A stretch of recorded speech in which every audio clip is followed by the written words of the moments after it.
ننتقل لخبرنا اللي بعده اللي هو بيحكي عن الشخير. طبعا هالموضوع بهم كثير من الناس، انا متاكده انه بيحكي انه لطالما ساد اعتقاد انه الشخير بيؤدي لنوم سيء وبقود في النهايه للشعور بالتعب بعد الاستيقاظ، لكن دراسه حديثه نسفت هاي النظريه. حيث تم وضع جهاز يحتوي على ميكروفون على وجه المتطوعين لتسجيل عدد مرات الشخير، وفي اليوم التالي طلب منهم تقييم مدى شعورهم بالتعب أو النعاس.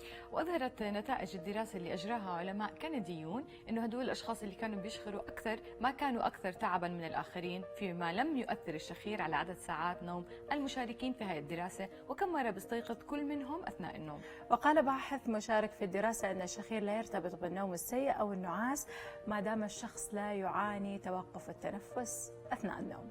نعم يا زينب، هاي كانت اخبارنا الصحيه لليوم. خلينا نحن نطلع مع فاصل صغير ونرجع نكمل حلقتنا.